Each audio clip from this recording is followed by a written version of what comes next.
راځي یو لیدنه د بنگلاديش نه وکړو چې بنگلاديش ولې جی ډي پی هر کال کې په زیاتېدو روان ده. صحیح ده، زه پوهېږم ټیکسټایل انډسټري هلته ډېره زیاته ده، که زارا ده که ګوچي ده، ټول هلته روان دي. لیکن دلته یو بخش ته چې موږ توجه ته ډېر کم ورکړی، خصوصا په افغانستان کې چې کوم توجه ته بنگلاديش، انډیا، پاکستان، نیپال ټول توجه ته ورکړی ده، هغه فریلانسنګ انډسټري ده. کوم کسان هم زما دا ویډیو پاکستان کې ګوري هغوی پوهېږي چې فریلانسران څومره د میاشتې انکم لري، بلکې پاکستان ته پلان جوړ کړی دی چې څومره هغوی نه ټیکس واخلي او څو شیان نور ته هم امکانات برابر کړي، بلکې یو پلیټفارم یې جوړ کړی و د پاکستان دولت چې څنګه کولی شي هغوی فری زده کړه وکړي.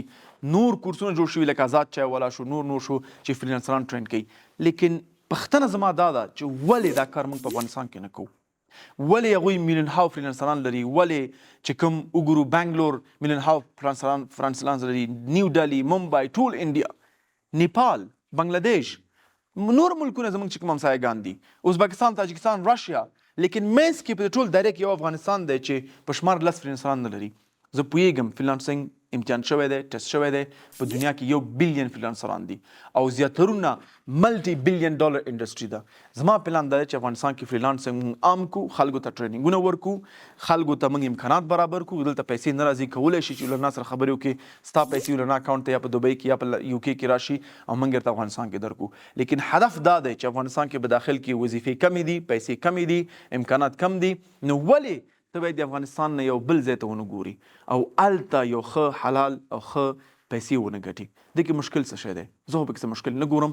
فقط 6 میاشتې 8 میاشتې زحمت دی، زده یې کړه. په لرنا کې مختلف موږ کورسونه لرو چې تا ته الف نه ته یې پورې ټول درسونه درکوي ته چې څنګه ته یو فریلانسر شې، څنګه یو شی خرڅ کړي. فریلانسنګ ډېر اسانه دی.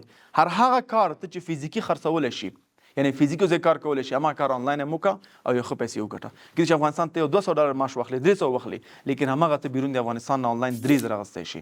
دا زموږ پلان دی چې انشاءالله په راتلونکو څو کلو کې موږ کم سے کم 1 لک فریلانسران افغانستان کې ولرو چې هر یو فریلانسر $1000 وګټي، د افغانستان اقتصاد ته به څومره ګټه ورسېږي. لیکن زه نشم کولی دا کار تاسو باندې فشار راوړم. تاسو به خپله مخکې راشئ او دا زده کړې وکوئ.